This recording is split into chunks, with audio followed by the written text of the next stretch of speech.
ओम शांति। बाबा के मधुर महावाक्य को हम सभी रोज सुन करके आत्मसात करते रहते हैं, परंतु बीच बीच में कभी कभी ब्राह्मणों को माया सताती है और तभी बाबा कहते हैं बच्चे खबरदार रहना है। रावण बड़ा जबरदस्त है, बड़ा दुश्मन है। तो मन में एक सवाल उठा कि माया और रावण एक ही है या अलग है? क्या कहेंगे? माया और रावण एक ही है या अलग है? एक ही है। फिर बाबा कई बार कहते हैं माया मेरी आज्ञाकारी बच्ची है। रावण को तो कभी बच्चा कहा नहीं, तो एक ही है या अलग है? हाँ, अभी कंफ्यूज हो रहे हैं। वास्तव में अगर देखा जाए तो माया और रावण दोनों अलग चीज है, एक नहीं है। तो माया किसको कहे, रावण किसको कहे? क्योंकि कई बार होता है रावण और हम कहते माया आ गई, मना हल्का ले लिया। माया माना फीमेल कैरेक्टर के रूप में दिखाया, रावण माना मेल कैरेक्टर के रूप में दर्शाया है। दोनों के ऊपर अगर हम चिंतन करें तो दोनों अलग चीज है।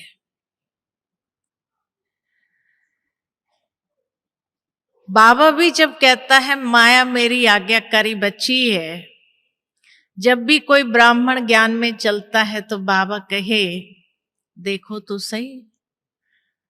माया को कहते देखो तो सही, ये कच्चा है कि पक्का है, कच्चा है कि पक्का है। बाजार में एक मटका लेने जाओ तो कितनी बार ठोक ठोक करके देखते हैं कच्चा है कि पक्का है, कच्चा है कि पक्का है। ठीक इसी तरह भगवान को जिसके हाथ में 2500 साल राज्य सौंपना हो विश्व का, तो कच्चे के हाथ में थोड़ी देगा, उनको तो पक्के चाहिए। और इसीलिए आते ही बाबा कहे देखो तो सही, ये कच्चा है कि पक्का है। तभी कभी कभी ब्राह्मण शिकायत करते हैं कि भक्ति में भी इतनी परीक्षा नहीं देनी पड़ी जितनी यहां देनी पड़ती है। क्यों? क्योंकि यहां बाबा को ऐसे बच्चे नहीं चाहिए जो थोड़ी सी बात आए और सोडा वाटर हो जाए, ऐसे बच्चे नहीं चाहिए। बाबा को तो मजबूत बच्चे चाहिए, जो माया से रावण से युद्ध करके विजयी हो जाए, ऐसे बच्चे चाहिए।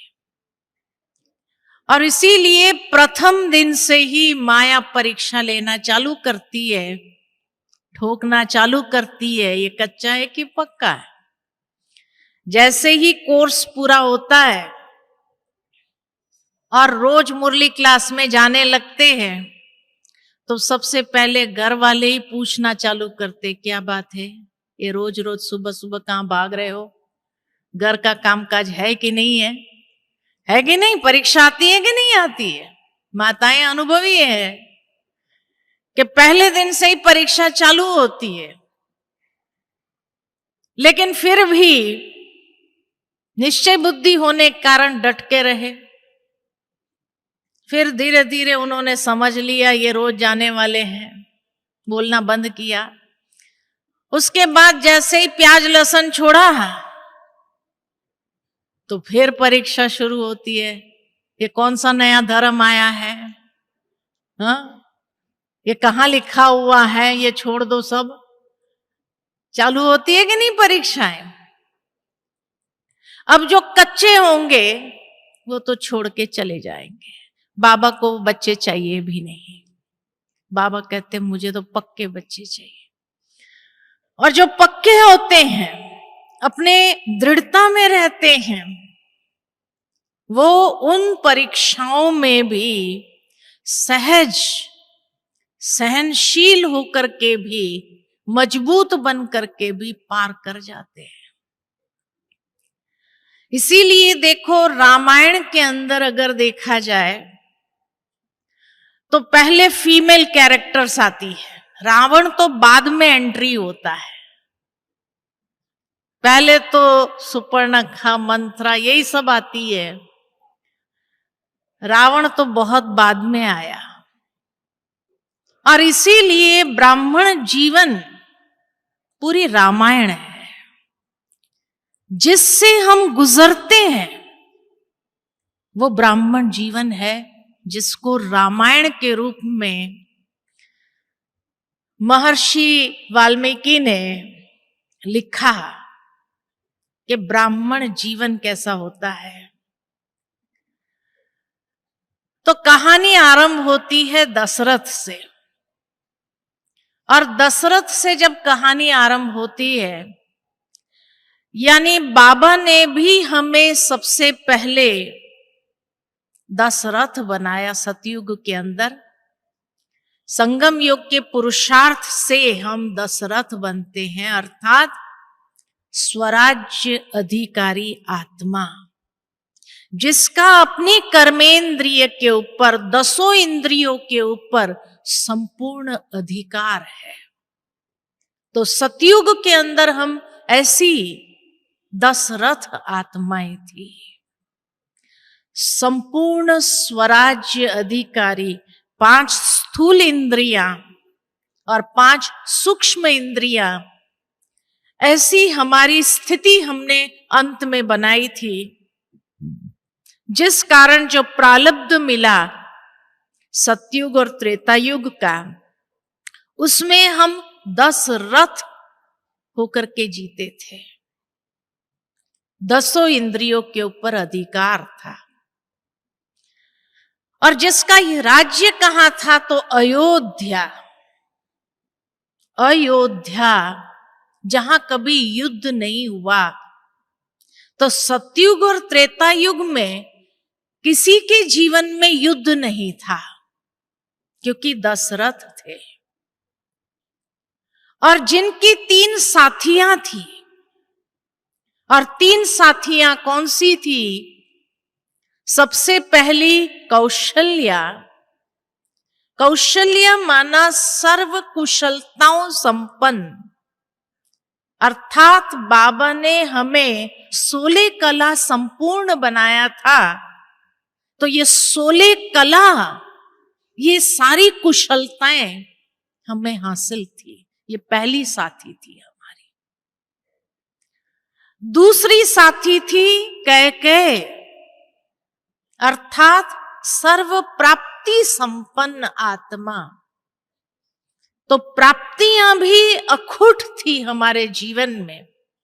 इसीलिए कहा जाता कि जब कैकेयी को पूछा गया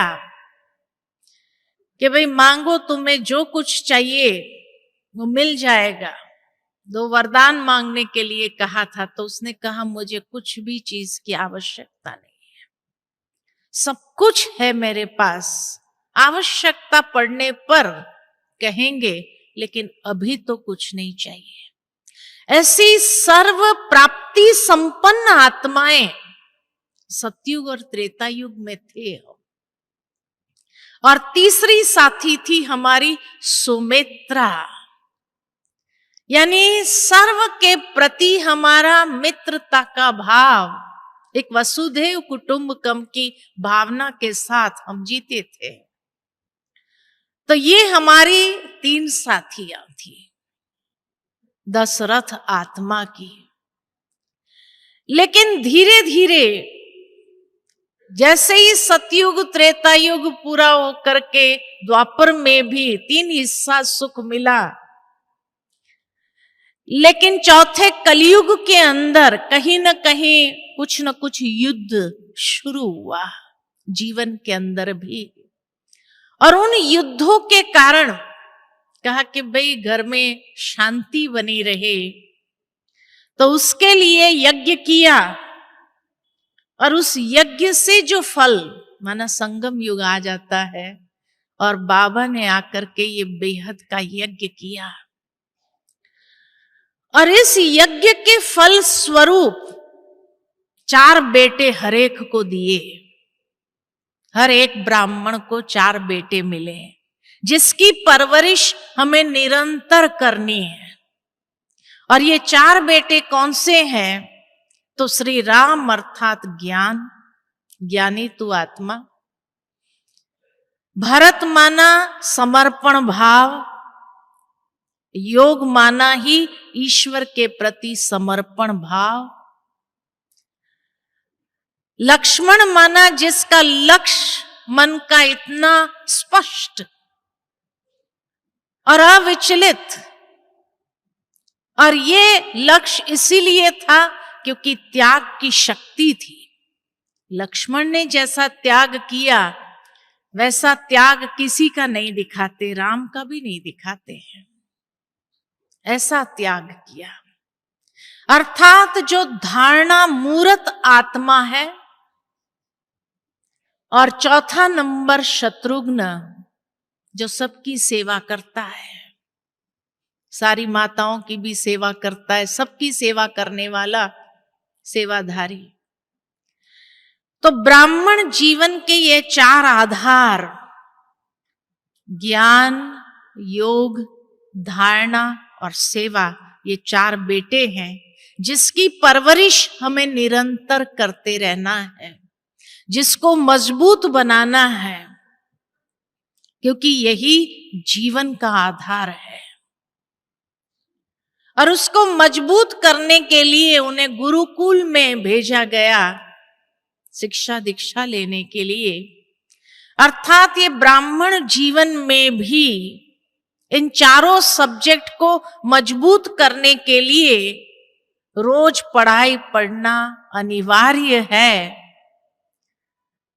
तभी बाबा कहते मुरली कभी मिस नहीं करना है, क्योंकि मुरली से ही, शिक्षा से ही ये 4 जीवन के आधार को हम परिपक्व कर देते हैं, मजबूत कर देते हैं, ताकि जीवन में कोई भी प्रकार की माया आई या रावण भी आ जाए तो भी हमें हरा नहीं सकता है। इसलिए ये 4 सब्जेक्ट को मजबूत करना बहुत आवश्यक है, क्योंकि नहीं तो माया तो आती ही रहेंगी। और इसीलिए सबसे पहली माया जो दिखाई वो थी ताड़का। सबसे पहली माया आती है, और वो माया क्या करती है? तो कहा जो ऋषि यज्ञ कर रहे थे उसमें विघन डालते थे, हड्डियां डालते थे। भावार्थ ये कि जो आत्माएं तपस्या कर रही थी भी ब्राह्मण जीवन में, उसके जीवन में विघ्न डालने का काम ये माया करती है। कोई ना कोई विघ्न डालती ही जा रही है। और तब इस माया को भी जीतने के लिए राम और लक्ष्मण दोनों मिलकर के जीतते हैं। भावार्थ ये कि जब विघ्न आता है उस समय अगर योग करने के लिए कहा जाए, योग नहीं लगता है। लेकिन उस समय ज्ञान का प्रैक्टिकल एप्लीकेशन और धारणा ही हमारे हर विघ्न को पार करने के लिए हमें सक्षम बना देती है, पावरफुल बना देती है। धारणा को कसने की आवश्यकता है, क्योंकि ये ताड़का कहां से आती है? जहां कहीं हमारी धारणाओं में हम लूज है, कमजोर है, चलता है, होता है, जहां इस तरह की भावना रखी तो कोई ना कोई माया विघन डालने का काम जरूर करती है। इसीलिए ज्ञान और धारणा को पावरफुल कर दो। योग से काम नहीं होता है विघ्न को खत्म करने के लिए, लेकिन ज्ञान का एप्लीकेशन, बाबा ने हर बात का एप्लीकेशन हमें दिया हुआ है। कहाँ ड्रामा की पॉइंट को अप्लाई करो, कहाँ कर्म फिलॉसफी को अप्लाई करना है, तो कहाँ इन परीक्षाओं को समझते हुए कौन सी ज्ञान की पॉइंट फुल स्टॉप लगाना है या वाह वाह के गीत गाने हैं। ये सारे ज्ञान के जो विभिन्न शस्त्र है, इन शस्त्रों को यूज करना है और उस ताड़का को खत्म करना है, धारणा को पावरफुल कर देना है, तो ताड़का समाप्त होगी। फिर जैसे जैसे आगे बढ़े तो कहा जाता है कि सीता के साथ का वर्ण हुआ, शिव धनुष को उठाया। ज्ञानी तो आत्मा शिव धनुष उठाती है, मतलब शिव धनुष कौन सा है? शिव धनुष है ब्रह्मचर्य व्रत की पालना का धनुष। और इसीलिए जो अहंकारी होते हैं वो इस धनुष को नहीं उठा सकते हैं, जो कमजोर होते हैं वो इस धनुष को नहीं उठा सकते हैं। लेकिन जो ज्ञानी तू आत्मा, जिसने अपने जीवन के अंदर ब्रह्मचर्य व्रत की पालना की, जो बहुत आवश्यक है ब्राह्मण जीवन में, वो इस धनुष को सहज उठा सकते हैं। और जब धनुष को उठाते हैं तब सीता के साथ का वर्ण होता है, अर्थात सीता माना पवित्रता की प्रतिमूर्ति। के ब्रह्मचर्य व्रत के लिए भी बहुत सारी बातें आएगी जीवन के अंदर। परशुराम भी पहुंच जाएगा कि भाई कैसे उठा लिया तुमने इस धनुष को। कई प्रकार के महान बातें भी आपके सामने आएगी, लेकिन जिसने इस शिव धनुष यानी प्रतिज्ञा को जीवन के अंदर मजबूत कर लिया, वही सीता के साथ यानी पवित्रता के साथ ज्ञान का वर्ण होता है। और जब ज्ञान का वर्ण पवित्रता के साथ हो जाए तो वो आत्मा बहुत मजबूत हो जाती है।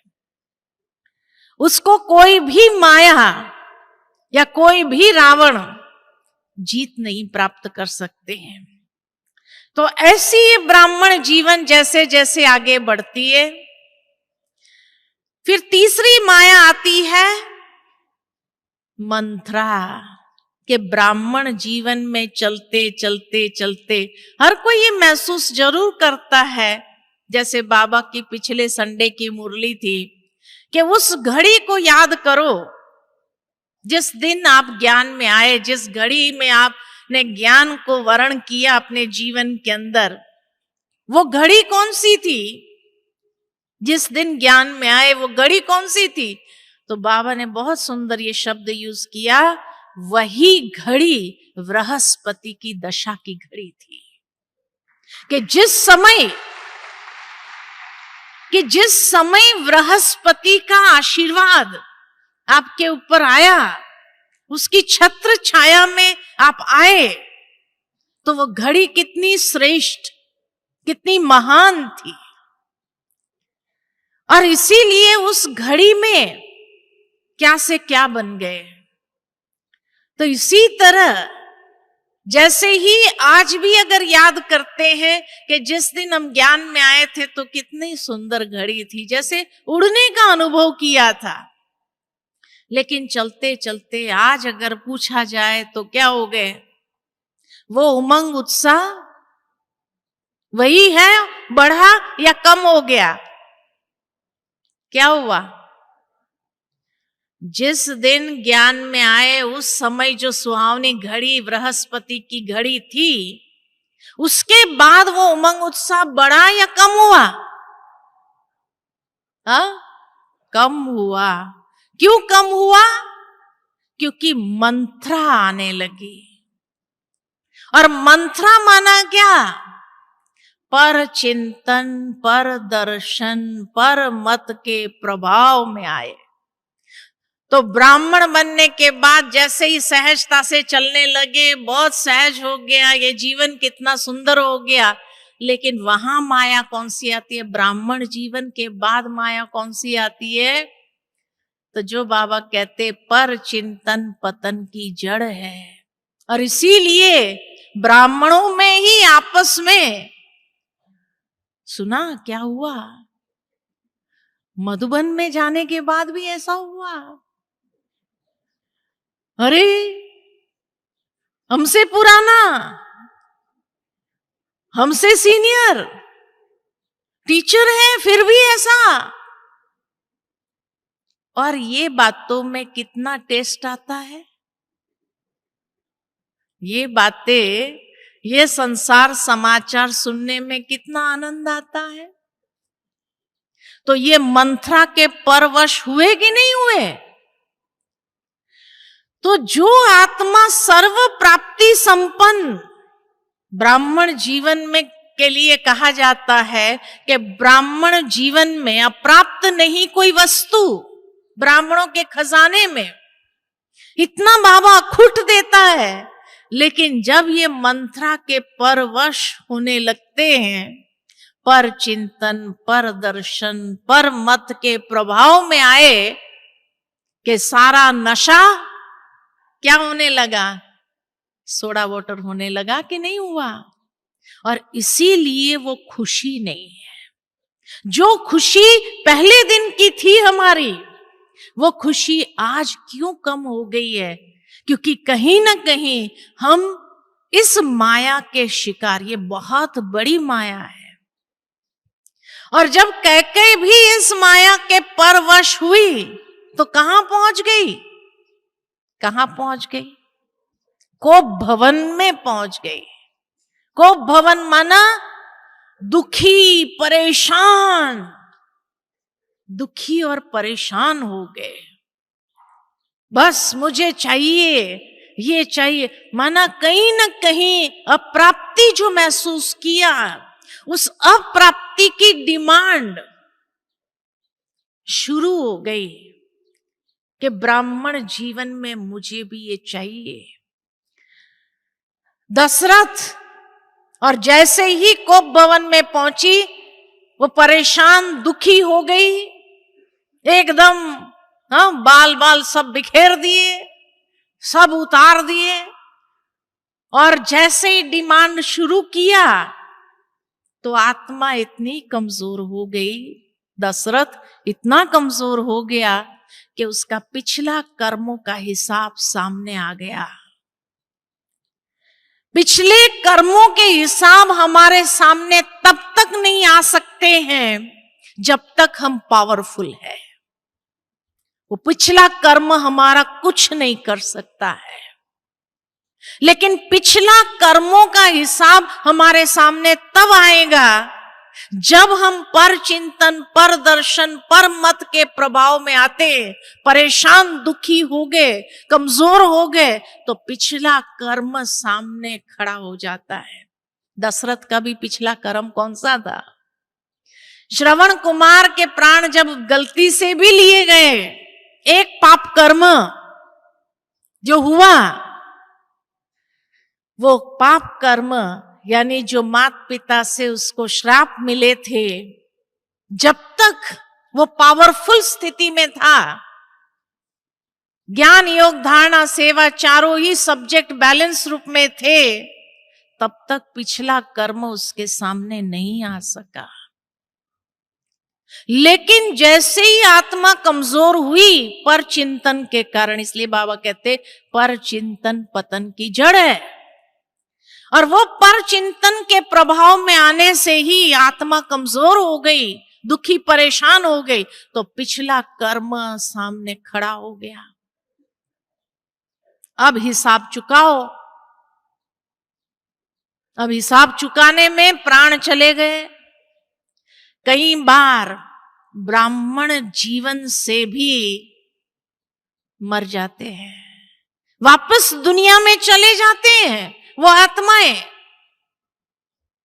जो एक समय में उड़ती थी, कई लोग वर्णन करते इतना पावरफुल आत्मा था, इतना अच्छी तरह से उमंग उत्साह से चले, पता नहीं क्या माया आई। रामायण हमें बताती है क्या माया आती है, ये पर चिंतन। और वो इतना सूक्ष्म रीति से दिमाग को खाती है, जो मनुष्य को अंदर से ही कुतरती है, और वो माया उसको वापस दुनिया में ले जाती है। ब्राह्मण जीवन से मर जाते हैं। दशरथ मर गया, दशरथ मर गया। इसीलिए बाबा हम बच्चों को ये दो बातों से सावधान रहने के लिए कहते हैं। पहली बात कहते बच्चे जर्मुई जर्मुई में नहीं जाओ। कितनी बार साकार मुरली में ये बात आती है, जर्मुई जर्मुई नहीं करो, ये दूतीपना नहीं करो। और दूसरा कहा पर चिंतन, पर दर्शन, पर मत के प्रभाव में नहीं आओ, पर उपकारी बन जाओ। ऐसे समय पर जो हमें आंसर मिले हैं ज्ञान में कि इस माया को जीतना है, तो पर उपकारी बन जाओ। ये माया को जीतने की विधि है। लेकिन जो नहीं जीत पाया, ऐसे समय पर उपकारी नहीं बन सके, वो कमजोर हो गए, वो चले गए। उसके बाद जैसे ही चलते रहे ज्ञान में, वन में चले गए। यानी एक प्रकार का वैराग भी आता है। जो चले पर दर्शन के मत में आए, पर चिंतन के प्रभाव में आए, पर मत के प्रभाव में आए, तो फिर वो थोड़े समय के लिए टेम्पररी जंगल में चले जाते हैं, है ना। ज्ञान, धारणा और हमारी पवित्रता जैसे ढीली हो जाती है, जंगल में चली गई, तो जंगल में चौथी माया आई। कौन सी माया आई? जंगल में कौन सी माया आती है? सुपर्णखा आती है। और सुपर्णखा क्या करती है? सुपर्णखा माना कौन? तो दैहिक आकर्षण। सुपर्णखा इतना अपना दिव्य स्वरूप लेकर के आई, प्रभावित करने का प्रयत्न करने के लिए। किसको? ज्ञानी तु आत्मा को। इसीलिए बाबा कहते देह सहित देह के सर्व संबंधों को भूल, दैहिक आकर्षण से अपनी बुद्धि को ऊपर उठाओ। लेकिन फिर भी ये दैहिक आकर्षण की माया आती जरूर है, और कई बार वो प्रभावित करने का प्रयत्न करती है। हमें साथी बना लो, कोई बात नहीं, ज्ञान में मिलके चलेंगे, है ना। कई कुमारों के सामने ये बात आती है, कुमारियों के सामने भी ये बात आती है कि भाई सेंटर पर रहना मुश्किल है, लेकिन शादी करके ज्ञान में मिल करके चलेंगे। ये सुपर्णखा के वश हो गए कि नहीं हुए? सुपर्णखा के वश हो जाते हैं। तो उसी के लिए जैसे ही राम ने तो कह दिया, सबसे पहले तो राम के पास, ज्ञानी तू आत्मा के पास गई, तो राम ने तो कहा मेरे साथ तो सीता है, तुम लक्ष्मण को ट्राई कर सकती हो, है ना। तो बाबा भी कहते हैं ज्ञान में तो जो आत्मा ने पवित्रता के साथ वर्ण किया वो हिलती नहीं है, लेकिन धारणा में जो कमजोर है उसको ट्राई करो। तो वो धारणा को भंग करने के लिए कोशिश करती है ऐसी सुपर्णखाएं।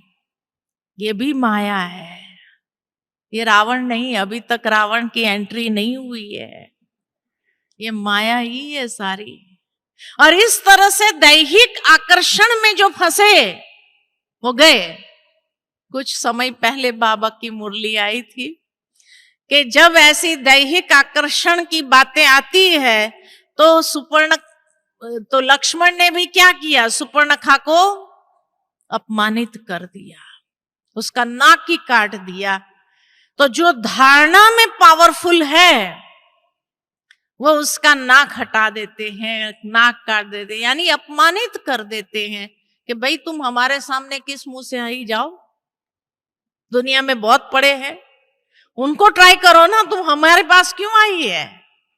शादी करनी है तो बाहर की आत्माओं से करो, बहुत आत्माएं हैं। तो इसीलिए जो कहा, ये माया को भी जीतना है। ब्राह्मण जीवन, देखो रामायण पूरी ब्राह्मण जीवन है ना। फिर उसके बाद जैसे ही उसका अपमान किया तो वो जाती है किसके पास? अपने भाइयों के पास। घर और दूषण, दूषण माना दुष्टता। फिर वो दुष्टता के साथ सामने आती है, खर यानी अभिमान के साथ। उसका अभिमान को चोट लगी तो दुष्टता को लेकर के, तो ये भी माया का स्वरूप है, जो दुष्टता का व्यवहार आरंभ कर देते हैं, या कैसे भी करके प्रभावित करने का या उसको खत्म करने के लिए कई प्रकार की परीक्षाओं से गुजरना पड़ता है।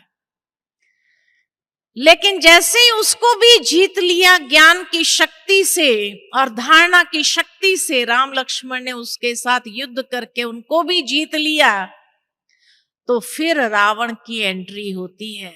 सुपर्णखा जाती है किसके पास? रावण के पास, के भाई मेरा बदला जरूर ले, अभी तुम, मेरी इज्जत का, तेरी इज्जत का ये सवाल है। तो इसीलिए तब रावण की एंट्री होती है।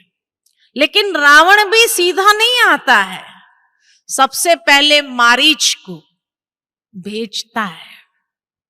और मारीच ने क्या किया? सुवर्ण हिरण का रूप लेकर के वो सामने आता है, और वहां सीता प्रभावित हो गई, उससे प्रभावित।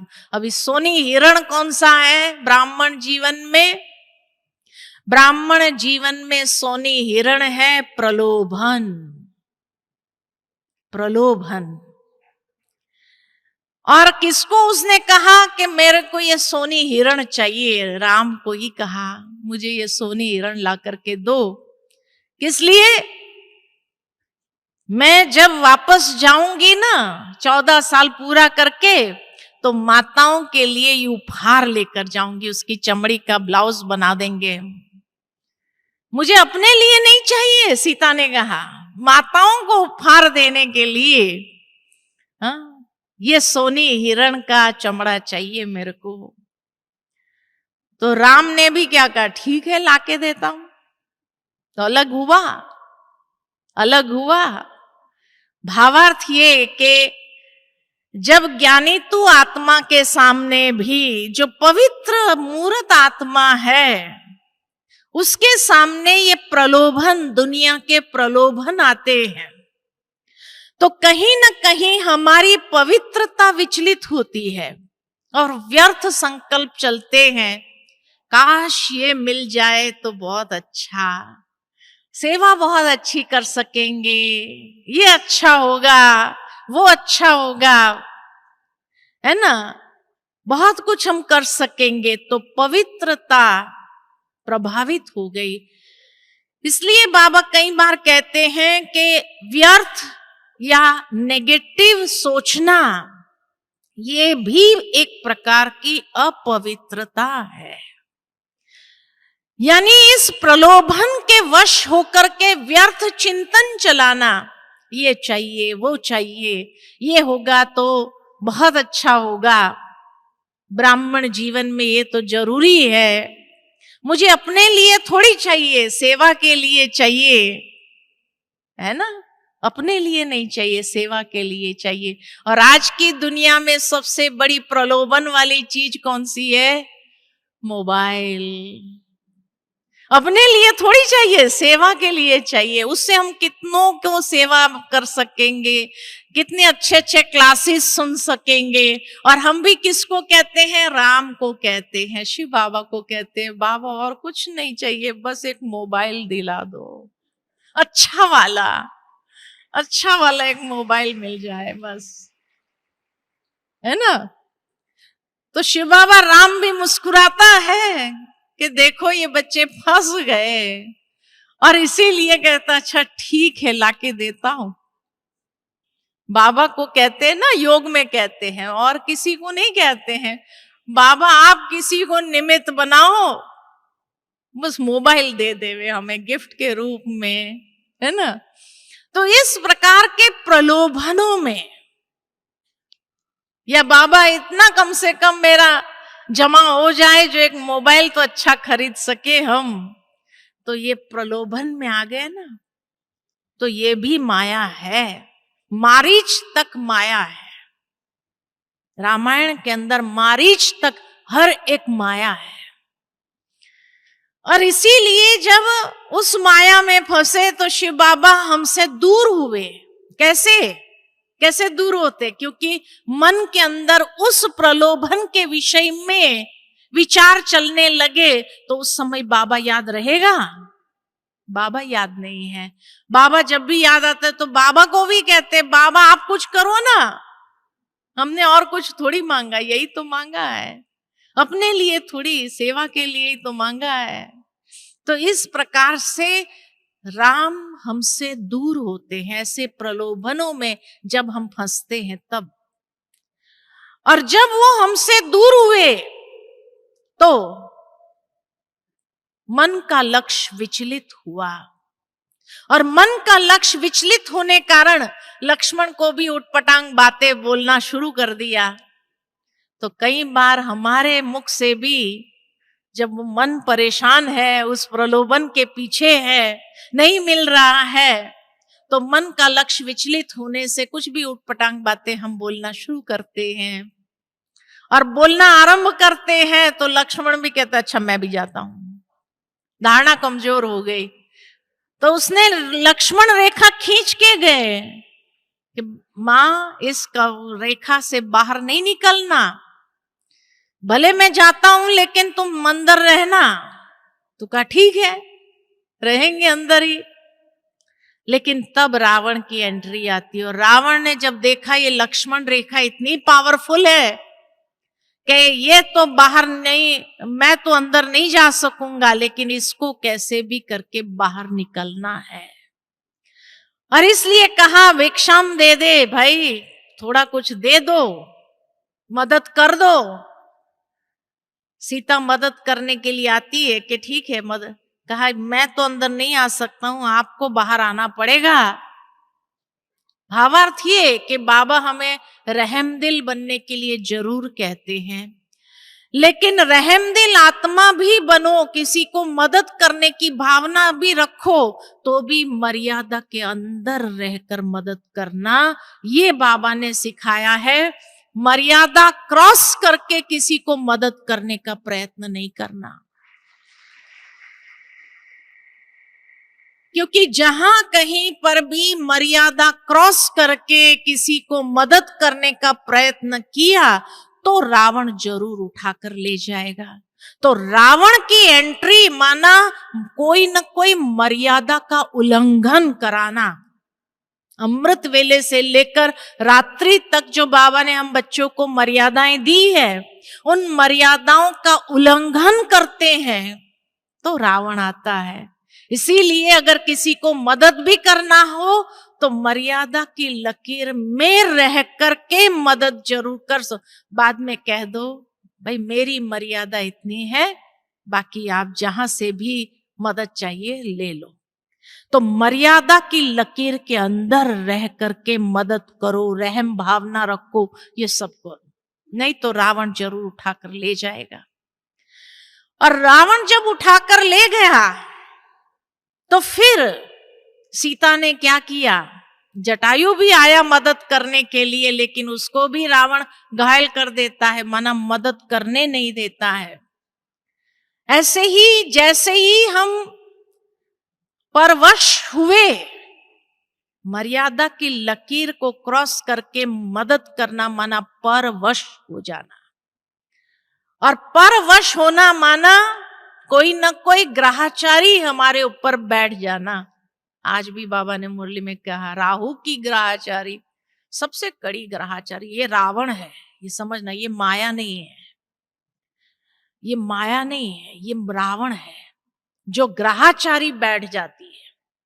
और ग्रहाचारी जैसे ये बैठती है, माना हमारा पुण्य क्षीण हुआ, तब ग्रहाचारी बैठती है, पुण्य क्षीण होना। तो उसके लिए क्या करना पड़ेगा? तो सीता माता ने भी क्या किया? अपने आभूषण उतार उतार करके फेंकना चालू किया, सब उतार करके फेंकना चालू किया। अर्थात जब भी जीवन में कोई ग्रहाचारी आए तो ग्रहाचारी के लिए यही कहा जाता, दे दान तो छूटे ग्रहण। दे दान, दान करना शुरू करो। पुण्य क्षीण हुआ, और पुण्य क्षीण हुआ इसीलिए ग्रहाचारी आई।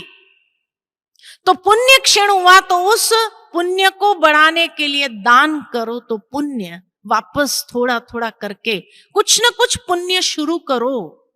चाहे दान करो, चाहे ज्ञान दान करो, चाहे योग दान करो, चाहे सहयोग दो, चाहे स्थूल दान करो, जो भी दान कर सको आप, तो उस ग्रहाचारी हल्की होने लगेगी। फिर भी संपूर्ण रीति से नहीं उतरेगी। और इसीलिए रावण लेके गया जरूर, लेकिन अपने महल में नहीं रख सका, बगीचे में रखना पड़ा उसको, और उसके बाद स्पर्श तक नहीं कर सका, क्योंकि वो पवित्रता में वापस मजबूत हो गई। लेकिन जो दान किया, चीजें फेंकना शुरू किया, दान किया, उस दान से इतना जरूर होता है कि कोई भी आत्मा गलत कर्म नहीं करा सकती हमसे, गलत कर्म नहीं करा सकती है।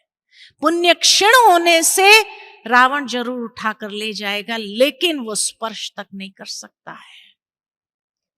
परवश जरूर होंगे, लेकिन हमसे गलती नहीं करा सकता है।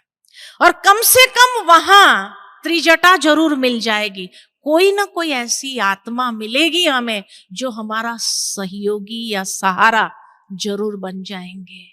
पुण्य करने से कम ये प्राप्ति जरूर होगी, ये प्राप्ति के कोई ना कोई त्रिजटा आएगी और कहेंगी, कोई बात नहीं बेटी, मैं तेरे साथ हूं। है राक्षसिनी, लेकिन फिर भी मददगार बन जाती है। तो कोई ना कोई एक आत्मा मददगार जरूर बनती है। जब तक राम की संपूर्ण सहाय प्राप्त हो, तब तक कोई आत्मा हमारी सहारा सहयोगी जरूर बन जाएगी, जो हमें अनेक प्रकार की मुसीबतों से कम सेफ रखेगी। पुण्य इसीलिए जरूरी है। ग्रहाचारी जब भी जीवन में आई, समझ लो पुण्य क्षीण हुआ, और इसीलिए कोई ना कोई प्रकार से पुण्य कर्म करना चालू करो, तो कोई ना कोई त्रिजटा आपकी सहारा बन जाएगी। और ऐसे समय में कोई ना कोई सहारे की आवश्यकता है, क्योंकि बाबा से योग कम होता है, तो कम से कम जाप फिर शुरू कर दिया। सीता ने भी योग आरंभ कर दिया, लेकिन योग भी कई बार वियोग का रूप ले लेती थी, माना उसमें दुखी होने का एहसास। कई बार कई लोग योग लगाते हैं, लेकिन योग में भी शिकायत या दुख अनुभव करते हैं, परेशानी को महसूस करते हैं, लेकिन कोई ना कोई त्रिजटा समझो साथ में हो जाएगी। उसके बाद राम ढूंढते हुए कहां जाते हैं? जैसे ही जंगल में आगे बढ़ते हैं, तो उस तक वो आभूषण आदि पहुंचता है, माना हमारा दान किया हुआ बाबा तक भी जरूर पहुंचता है, पहुंचता जरूर है, और इसीलिए पुण्य मिलता है। लेकिन वहां से जाते जाते शबरी मिलती है, और शबरी माना जिसने झूठे बैर इकट्ठे करके रख दिए, राम आएंगे तब खिलाएंगे, राम आएंगे तब खिलाएंगे। कितनी राम की याद में उसने झूठे बैर इकट्ठे किए, है ना। गरीब बाबा भी गरीब निवाज है, तो बाबा के बच्चे भी साधारण है, और इसलिए साधारण बाबा के बच्चे भी कुछ ना कुछ इकट्ठा करके बाबा के यज्ञ के लिए बाबा के पास जाएंगे तो वहां जरूर दे देंगे। तो बाबा के लिए इकट्ठा कर करके रखते हैं, जूठे बैर भी इकट्ठे करके रखते हैं, बाबा को जरूर देंगे, बाबा के यज्ञ में काम आएगा, बाबा को मिले। तो अंदर से बाबा बाबा की लगन वाली आत्माएं, और जैसे ही वो लगन वाली आत्माओं के सामने भगवान प्रकट होते हैं, कितनी खुशी उनको मिलती है। और उनके एक एक बैर को राम स्वीकार करते, यानी जो ज्ञानी तू आत्मा है, साधारण आत्माओं का, गरीब बाबा के बच्चों का कभी अपमान नहीं करते, कभी अपमान नहीं करना। गरीब बच्चों का, जिसने अपने पर कल की मुरली में या परसों की मुरली में भी बाबा ने कहा था, गरीब का 1 रुपया शाहूकार का 5,000 बराबर है। तो गरीब का 1-1 रुपया वो गरीब नहीं है, वो शबरी है। और इसीलिए उसके जूठे बैर भी ज्ञानी तू आत्मा को स्वीकार करना जरूरी है।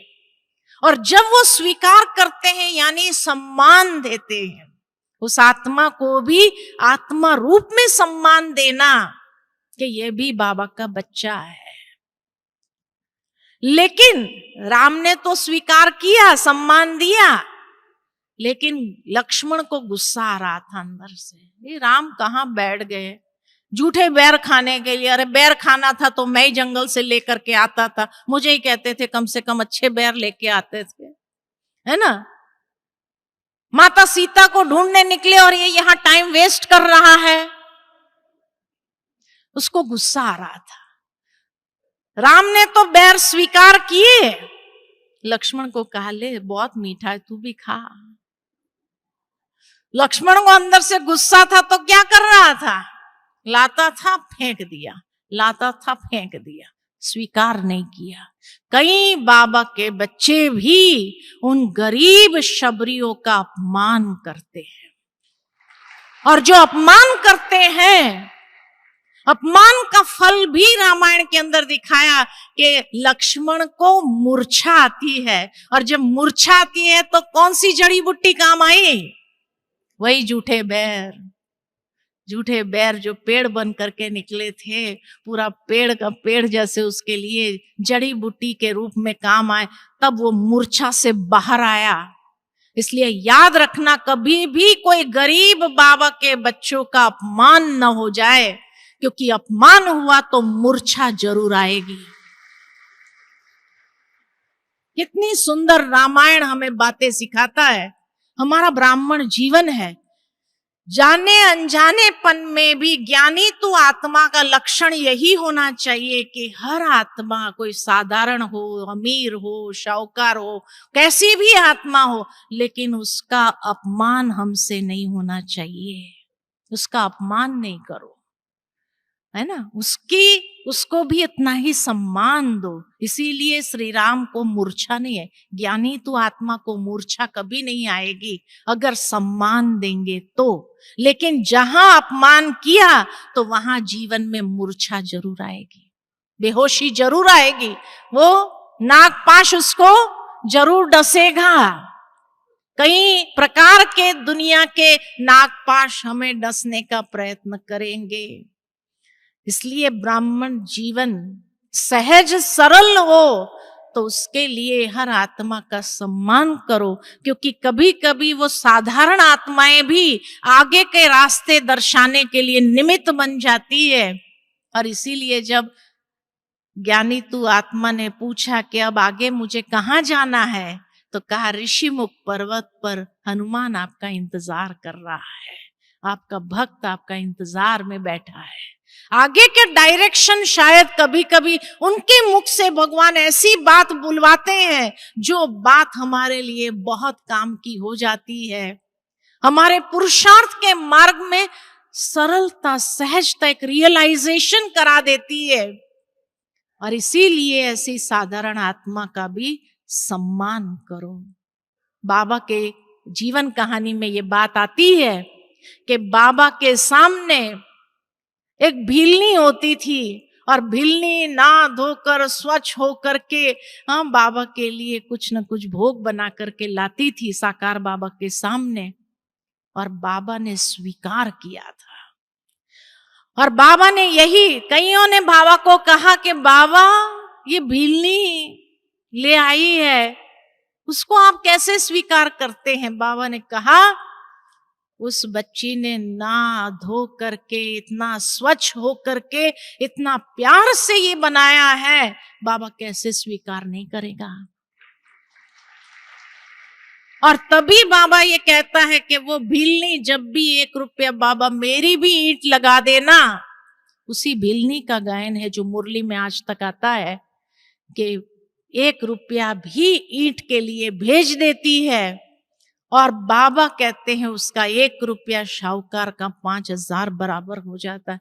5,000 क्या, कभी बाबा 10,000 कह देते हैं, कभी बाबा अनगिनत कह देते हैं। इतनी बाबा ने वैल्यू की। तो इसी तरह साधारण आत्मा का कभी भी हमें अपमान नहीं करना चाहिए, सम्मान जरूर करो। और सम्मान करते हुए आगे का कई बार रास्ता दिखाने के लिए वही निमित्त बनते हैं। ऋषिमुख पर्वत पर जाते हैं और ऋषिमुख पर्वत पर जाने से ही वहां हनुमान जी मिलते हैं। हनुमान यानी महावीर, महावीर आत्माएं कहीं प्राप्त हो जाते हैं। महावीर कैसी होनी चाहिए? किसको महावीर कहते हैं बाबा? जिसने अभिमान और अनुमान का हनन किया हुआ है, उसको कहा जाता है हनुमान। अभिमान और अनुमान, अक्सर ब्राह्मणों में ये भी एक माया आती है, जरूर ऐसा होगा, अनुमान लगाने की, जरूर ये बात होगी, ऐसी बात होगी। तभी ये कहा, माना अनुमान अगर पनपने दिया तो हनुमान कभी नहीं बन सकते हैं, महावीर आत्मा नहीं बन सकते। तो जिसने अनुमान और अभिमान का हनन किया वही हनुमान है। तो ऐसे महावीर आत्मा हमें बनना है, अभिमान रिंचक न हो, तभी राम के यथार्थ रूप में मददगार बन सकते हैं। और कहा जाता कि हनुमान अपने स्मृति विस्मृत हो गया था कि कितनी शक्ति और क्षमता है, तब सभी ने उसको स्मृति दिलाने का काम किया। अरे तेरे में तो अथाह शक्ति है, अनगिनत शक्ति है, तुम ऐसे हिम्मत नहीं हार सकते हैं, तुम्हें तो राम कैसे मददगार बनना है, असंभव को संभव कर देना है। वो स्मृति स्वरूप जैसे हो गया, स्वमान में स्थित हो गया, तो समुद्र लांघने का काम कर देता है। और जैसे ही समुद्र लांघने जाता है तो फिर एक माया खड़ी हो जाती है। ब्राह्मण जीवन में फिर एक माया आती है, कौन सी? महावीर के सामने भी माया आती है, कौन सी? सुरसा और सिंहिका समुद्र से निकल आई। भाई हमें ब्रह्मा जी का वरदान है और तुम्हें हमारे मुख से गुजरना होगा। तो उस समय हनुमान ने क्या किया? अपना रूप बहुत सूक्ष्म कर दिया। यानी बाबा जो कहते बालक सो मालिक, कभी मालिक बन जाओ, कभी बालक, बालक बनकर छोटा हो जाओ, आज्ञाकारी बन चलो। महावीर के ये लक्षण, बैलेंस बहुत अच्छा है। और तब वो कब निकल करके आ गया पता भी नहीं चला, और उस माया के ऊपर भी विजय प्राप्त कर लिया। लेकिन लंका पहुंचा तो वहां लंकिनी थी, वहां छोटा रूप लेकर के जा रहा था, तो कहा रे तू कहां जा रहा है? तो वहां बड़ा रूप कर दिया, और इतना बड़ा कर दिया जो उस लंकिनी को समाप्त। तो कहां बड़ा बनना है, कहां छोटा बनना है, ये बैलेंस भी जीवन के अंदर बहुत जरूरी है। और जैसे ये बैलेंस रखा, तब जाकर रावण के दरबार में पहुंच गया। और पहुंचने के बाद रावण ने उसका अपमान किया, उसको आसन नहीं दिया, तो उसने अपना आसन इतना ऊंचा कर दिया, रावण से भी ऊंचा। यानी लोग आपका अपमान करेंगे, ब्राह्मण जीवन में रावण अपमान करवाता रहेगा आपका, लेकिन ऐसे समय पर अपने स्वमान में स्थित हो जाओ और अपने स्वमान को इतना ऊंचा कर दो, ये बहुत जरूरी है। लेकिन स्वमान के साथ साथ दूसरी 2 चीजें जरूरी है, जो अंगद आता है और अंगद माना दृढ़ संकल्पधारी और दूसरा निश्चय बुद्धि। पैर रख दिया, रावण को कहा हिला के दिख, अगर मेरा पैर हिल गया तो माता सीता तेरी। निश्चय बुद्धि, हिलेगा नहीं, राम मेरे साथ है। सारे बंदर परेशान हो गए, ये क्या कह दिया अंगद ने, अगर हिला दिया तो। रावण हंसने लगा, मैं तो क्या, मेरे महारथी ही तेरे पैर हिला देंगे। हिलाने की कोशिश की, हिला नहीं। तब रावण स्वयं आता हिलाने के लिए। पैर कौन सा? बुद्धि रूपी पैर को हिलाने का प्रयत्न रावण करता है। निश्चय बुद्धि जो आत्मा है, उनके बुद्धि को हिलाने का पैर रावण जरूर करेगा। वो रावण है, माया नहीं है। रावण बुद्धि रूपी पैर को हिलाने का प्रयत्न करेगा और उस समय जैसे ही वो आया, लात मार दी, पैर पकड़ना है तो राम के पकड़, मेरे नहीं, है ना। तो इसीलिए जीवन के अंदर महावीर बनकर के आगे चलने के लिए अनुमान अभिमान का हनन, दूसरा दृढ़ता की शक्ति और निश्चय बुद्धि बनना आवश्यक है। तभी हर प्रकार के रावण की परीक्षाओं से पार हो सकेंगे। और ऐसे निश्चय बुद्धि के बंदरों ने जब कहा, अरे भाई हिला देता था तो क्या करता था रावण के महारथी ही, तो कहा पैर रखना मेरा काम, हिलाना न हिलाना उसका काम। निश्चय बुद्धि कि मैंने पैर भी अगर उसके भरोसे रखा है, एक बल एक भरोसा उसके भरोसे रखा है, तो रावण की भी ताकत नहीं है। रावण तो क्या, बाबा कई बार कहते मुरली में, रावण का बाप भी आ जाए तो भी हिला ना सके। रावण का बाप कौन है? रावण का बाप कौन है? शिव बाबा। शिव बाबा है। शिव बाबा भी अगर हिलाने का प्रयत्न करे ना तो भी हिलने वाले नहीं, ऐसे निश्चय बुद्धि। क्योंकि रावण कोई असुर नहीं था, ब्राह्मण था, याद रखना। लेकिन जिन ब्राह्मणों में अहंकार आ जाता है अपनी विशेषताओं को लेकर के, वही रावण है, वही रावण है और कोई नहीं है। इसीलिए उसका बाप भी कौन? क्योंकि रावण भी किसकी पूजा करता था? शिव बाबा की पूजा करता था। तो वो आत्माएं है अहंकारी, लेकिन याद तो शिव बाबा को करती है ना। तो रावण कौन है? रावण कोई दूसरी दुनिया वाला नहीं, असुर नहीं है। रावण ब्राह्मणों में से भी, ब्राह्मणों से ही है कि जो ब्राह्मण अहंकार के वश हो गया वही रावण है, और उसका बाप भी शिव बाबा है। अगर रावण तो क्या, रावण का बाप भी आ जाए तो भी हमें हिलाने का कोई, इतना निश्चय बुद्धि, तभी उस रावण को खत्म करने की शक्ति हमारे में आ जाएंगे। तो पूरी रामायण ब्राह्मण जीवन है, ठीक है। अच्छा, ओम शांति। ओम शांति। फिर रावण को मारना है, तो रावण को मारने की युक्ति क्या है? रावण को मारने की युक्ति क्या है? नाभि में मारो, नहीं तो सिर काटता था दूसरा निकल आता था, सिर काटता था दूसरा निकल आता था, सिर काटता था दूसरा निकला। तो इसीलिए विभीषण ने कहा नाभि में मारो। तो नाभि कौन सी है रावण की? रावण की नाभि है मोह।